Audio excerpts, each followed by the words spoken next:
നമ്മുടെ യൂണിവേഴ്സിൽ ഒരുപാട് heavenly objects കണ്ടുവരുന്നുണ്ട്. സ്റ്റാർസ് ആയിക്കോട്ടെ, പ്ലാനറ്റ്സ് ആയിക്കോട്ടെ, ഗാലക്സികളായിക്കോട്ടെ, അങ്ങനെ ഒരുപാട് സംഭവങ്ങൾ നമ്മുടെ യൂണിവേഴ്സിലുണ്ട്. പക്ഷേ എനിക്ക് ഈ യൂണിവേഴ്സിൽ ഏറ്റവും കൂടുതൽ ക്യൂരിയസ് ആയിട്ട് തോന്നിയേക്കുന്ന ഒരു സംഭവം ബ്ലാക്ക് ഹോൾസ് ആണ്. ബ്ലാക്ക് ഹോൾസിനെ പറ്റിയിട്ട് യൂട്യൂബിൽ ഒരുപാട് വീഡിയോസ് നിങ്ങൾക്ക് കാണാൻ കഴിയും. പക്ഷേ ഈ വീഡിയോയിൽ എൻ്റെ സ്റ്റൈലിൽ ബ്ലാക്ക് ഹോൾസ് വളരെ സിമ്പിളായിട്ട് ഞാൻ എക്സ്പ്ലെയിൻ ചെയ്തു തരാം. ബ്ലാക്ക് ഹോൾസ് എന്ന് പറഞ്ഞാൽ ഒരു ഇൻഫിനിറ്റ്ലി ഡെൻസ് ആയിട്ടുള്ള ഒരു ഒബ്ജക്റ്റാണ്. നമ്മുടെ ഭൂമിയുടെ ബൗണ്ടറിനെയാണ് നമ്മൾ ക്രസ്റ്റ് എന്ന് വിളിക്കുന്നത്. അതുപോലെ തന്നെ ബ്ലാക്ക് ഹോളിൻ്റെ ഒരു ബൗണ്ടറിനെ വിളിക്കുന്നത് ഇവൻറ്റ് ഹൊറൈസൺ എന്നാണ്. പക്ഷേ ബ്ലാക്ക് ഹോളിൻ്റെ കാര്യത്തിൽ ഇവൻറ്റ് ഹൊറൈസൺ അല്ലെങ്കിൽ ബ്ലാക്ക് ഹോളിൻ്റെ ബൗണ്ടറി അത്യാവശ്യം എക്സ്ട്രീമാണ്. നമ്മുടെ ഭൂമിയെ പോലെ ഒരു കാമായിട്ടുള്ള ഒരു എൻവയോൺമെൻ്റ് അല്ല ബ്ലാക്ക് ഹോളിൻ്റെ ബൗണ്ടറിക്കുള്ളത്. അതായത് ബ്ലാക്ക് ഹോളിൻ്റെ ബൗണ്ടറി വിട്ട് എന്തെങ്കിലും ഒരു മാറ്റർ അകത്തേക്ക് പോയി കഴിഞ്ഞാൽ ആ മാറ്ററിന് പിന്നെ ഒരിക്കലും തിരിച്ച് പുറത്തേക്ക് വരാൻ കഴിയില്ല. ബ്ലാക്ക് ഹോളിൻ്റെ എക്സ്ട്രീം ആയിട്ടുള്ള ഗ്രാവിറ്റേഷണൽ ഫീൽഡ് ഈ മാറ്ററിനെ ബ്ലാക്ക് ഹോളിൻ്റെ അകത്തേക്ക് വലിച്ചെടുക്കും. ഇവിടെ ഞാൻ മാറ്റർ എന്ന് ഉദ്ദേശിച്ചത് ആസ്ട്രോയിഡ്സ് പോലുള്ള ചെറുതും വലുതുമായ കല്ലുകൾ തുടങ്ങി നമ്മൾക്കറിയാവുന്നതിൽ വെച്ച് ഏറ്റവും കൂടുതൽ സ്പീഡുള്ള ഫിനോമിനനായ ലൈറ്റ് വരെ ഇതിൻ്റെ അകത്ത് ഉൾപ്പെടും. അതായത് ലൈറ്റിന് വരെ ബ്ലാക്ക് ഹോളിൻ്റെ ഇവൻറ്റ് ഹൊറൈസൺ വിട്ട് അകത്തേക്ക് പോയി കഴിഞ്ഞാൽ പിന്നെ ഒരിക്കലും തിരിച്ചു വരാൻ കഴിയില്ല. അത്രയ്ക്ക് സ്ട്രോങ് ആയിട്ടുള്ള ഒരു ഗ്രാവിറ്റേഷണൽ ഫീൽഡാണ് ബ്ലാക്ക് ഹോൾസിനുള്ളത്. ബ്ലാക്ക് ഹോൾസിനെ പറ്റി കേട്ടപ്പോൾ മുതൽ എനിക്കുള്ളൊരു ഡൗട്ടാണ്. അതായത് ബാക്കിയുള്ള പാർട്ടിക്കിൾസ് മാറ്ററോ എല്ലാം ബ്ലാക്ക് ഹോളിൻ്റെ അകത്തേക്ക് വലിച്ചെടുക്കുന്നു എന്നുള്ളത് പോട്ടെ, പക്ഷെ ലൈറ്റിന് എങ്ങനെയാണ് ബ്ലാക്ക് ഹോളിലെ ഗ്രാവിറ്റേഷണൽ ഫീൽഡ് എഫക്റ്റ് ചെയ്യുന്നതെന്നുള്ളൊരു ഡൗട്ട് എനിക്കുണ്ടായിരുന്നു. സംഭവം എന്താണെന്ന് വെച്ചാൽ മറ്റുള്ള സംഭവങ്ങൾ പോലെ ലൈറ്റും പാർട്ടിക്കിൾസും കൊണ്ടാണ് ഉണ്ടാക്കിയിരിക്കുന്നത്. ഈ പാർട്ടിക്കിൾസിന്റെ പേരാണ് ഫോട്ടോൺസ്. പക്ഷെ മറ്റുള്ള പാർട്ടിക്കിൾസ് പോലെ ഈ ഫോട്ടോൺസിന്റെ മാസ് ഇല്ല. അതായത് ഒരു വെയ്റ്റ്ലെസ് ആയിട്ടുള്ള ഒരു സംഭവമാണ് ഫോട്ടോൺസ്. അതായത് ഏകദേശം 3 ലക്ഷം km/s ട്രാവൽ ചെയ്യാൻ കഴിയുന്ന ഒരു സംഭവമാണ് ലൈറ്റ്. ഇത്രയും സ്പീഡുള്ള ലൈറ്റിന് പോലും ബ്ലാക്ക് ഹോളിന്റെ ഗ്രാവിറ്റേഷണൽ ഫീൽഡ് ഇൻഫ്ലുവൻസ് ചെയ്യുന്നുണ്ടെങ്കിൽ ബ്ലാക്ക് ഹോൾസിന്റെ ഗ്രാവിറ്റേഷണൽ ഫീൽഡ് എത്ര സ്ട്രോങ് ആയിരിക്കുമെന്ന് ഇമാജിൻ ചെയ്യാൻ പോലും കഴിയില്ല. ബ്ലാക്ക് ഹോൾസിന്റെ ഗ്രാവിറ്റേഷണൽ ഫീൽഡ് ഇത്രയും സ്ട്രോങ് ആയതുകൊണ്ട് തന്നെ കോടിക്കണക്കിന് സ്റ്റാർസും മാറ്ററും ഈ ബ്ലാക്ക് ഹോൾസിന് ചുറ്റുന്നു. ഇങ്ങനെയാണ് ഒരു വലിയ ഗാലക്സി ഉണ്ടാവുന്നത്. അങ്ങനെ മിൽക്കി വേ എന്ന് പേരുള്ള ഒരു ഗാലക്സിയുടെ ഭാഗമാണ് നമ്മൾ.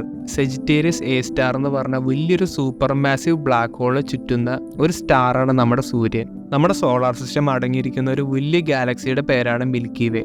ഈ മിൽക്കി വേയുടെ സെൻറ്ററാണ് ഞാൻ നേരത്തെ പറഞ്ഞ സെജിറ്റേറിയസ് എ സ്റ്റാർ എന്ന് പറഞ്ഞ സൂപ്പർ മാസീവ് ബ്ലാക്ക് ഹോൾ. അതായത് ഈ ബ്ലാക്ക് ഹോളിൽ നമ്മുടെ സൂര്യനേക്കാളും 4.5 മില്യൺ ടൈംസ് ഡെൻസിറ്റി കൂടുതലാണ്. നമ്മുടെ മിൽക്കി വേയിൽ സെജിറ്റേറിയസ് മാത്രമല്ല ബ്ലാക്ക് ഹോൾ ആയിട്ടുള്ളത്. ലക്ഷക്കണക്കിന് ചെറുതും വലുതുമായ ബ്ലാക്ക് ഹോൾസ് നമ്മുടെ മിൽക്കി വേയിൽ ഇങ്ങനെ സ്കാറ്റേഡ് ആയിട്ട് കിടപ്പുണ്ട്.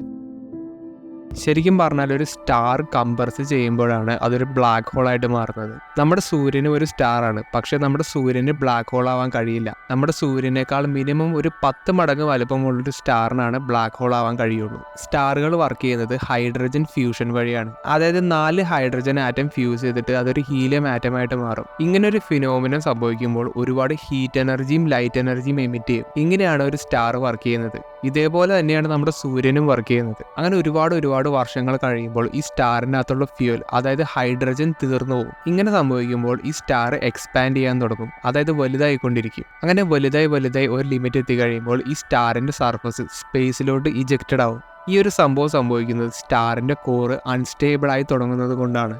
ഈ അൺസ്റ്റെബിലിറ്റി കാരണം സ്റ്റാറിന്റെ കോറ് അതിന്റെ സ്വന്തം ഗ്രാവിറ്റിയിൽ കംപ്രസ് ചെയ്യാൻ തുടങ്ങും. അങ്ങനെ കംപ്രസായി ചെറിയൊരു സംഭവമായിട്ട് ഈ സംഭവം മാറും. അങ്ങനെ ഇൻഫിനിറ്റ് ഡെൻസിറ്റിയും വളരെ സ്ട്രോങ് ആയിട്ടുള്ള ഗ്രാവിറ്റേഷൻ ഫീൽഡുള്ള ഒരു സംഭവമായിട്ട് ഇത് മാറും. ഇതിനെയാണ് നമ്മൾ ബ്ലാക്ക് ഹോൾസ് എന്ന് വിളിക്കുന്നത്. വേറൊരു ഫൺ ഫാക്ട് എന്ന് വെച്ചാൽ നമ്മൾ ബ്ലാക്ക് ഹോളിൻ്റെ അടുത്തേക്ക് ഇങ്ങനെ പോയിക്കൊണ്ടിരിക്കുമ്പോൾ നമ്മുടെ സമയം സ്ലോ ആയി തുടങ്ങും.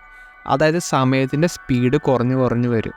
അങ്ങനെ പോയി നമ്മൾ ബ്ലാക്ക് ഹോളിൻ്റെ ഇവൻറ്റ് ഹൊറൈസൺ, അതായത് ബ്ലാക്ക് ഹോളിൻ്റെ ബൗണ്ടറി എത്തിക്കഴിഞ്ഞാൽ ഈ ടൈം കംപ്ലീറ്റ്ലി സ്റ്റോപ്പ് ആവും.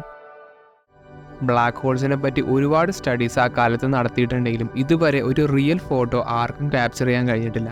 അങ്ങനെ 2019 ഓഗസ്റ്റിലാണ് നമ്മൾ ആദ്യമായിട്ടൊരു ബ്ലാക്ക് ഹോളിൻ്റെ ഫോട്ടോ എടുക്കുന്നത്. നിങ്ങളിപ്പോൾ ഈ കാണുന്നത് റിയൽ ആയിട്ടുള്ള ഒരു ബ്ലാക്ക് ഹോളിൻ്റെ ഫോട്ടോ ആണ്. അപ്പോൾ നിങ്ങൾക്കൊരു ഡൗട്ട് ഉണ്ടാവും, അതായത് ബ്ലാക്ക് ഹോൾസ് എന്ന് പറഞ്ഞാൽ ഇൻവിസിബിൾ ആയിട്ടുള്ള ഒരു സംഭവമല്ലേ, അപ്പോൾ ഈ ചുറ്റും കാണുന്ന ഒരു സംഭവം എന്താണെന്നുള്ളൊരു ഡൗട്ട് എല്ലാവർക്കും ഉണ്ടാവും. ഇത് സംഭവം എന്താണെന്ന് വെച്ചാൽ ബ്ലാക്ക് ഹോളിന് ചുറ്റും ഒരു സ്റ്റേബിൾ ഓർബിറ്റ് കണ്ടുവരുന്നുണ്ട്. ഇതിൻ്റെ പേരാണ് അക്രീഷൻ ഡിസ്ക്. ഈ ഡിസ്കിനകത്ത് ഒരുപാട് മാറ്ററും പാർട്ടിക്കിൾസും ഏകദേശം ലൈറ്റിൻ്റെ സ്പീഡിൽ ഈ ബ്ലാക്ക് ഹോളിനെ ഓർബിറ്റ് ചെയ്തുകൊണ്ടിരിക്കുകയാണ്.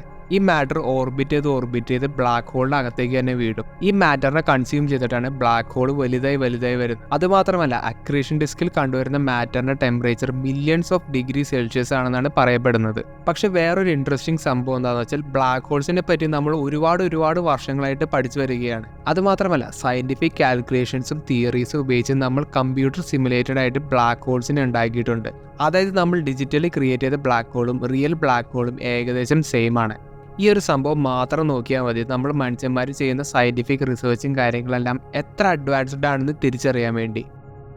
ബ്ലാക്ക് ഹോൾസിനെ പറ്റി ആർക്കും വേണമെങ്കിലും മനസ്സിലാക്കാൻ കഴിയുന്ന ഒട്ടും കോംപ്ലക്സ് അല്ലാത്ത ഒരു ചെറിയൊരു വീഡിയോ മാത്രമാണ് ഞാൻ ഉദ്ദേശിച്ചത്. അപ്പോൾ ഇതുപോലുള്ള ഇൻട്രസ്റ്റിംഗ് ആയിട്ടുള്ള വീഡിയോസ് നിങ്ങൾക്ക് ഇനിയും കാണാൻ താല്പര്യമുണ്ടെങ്കിൽ ഈ ചാനൽ സബ്സ്ക്രൈബ് ചെയ്യുക.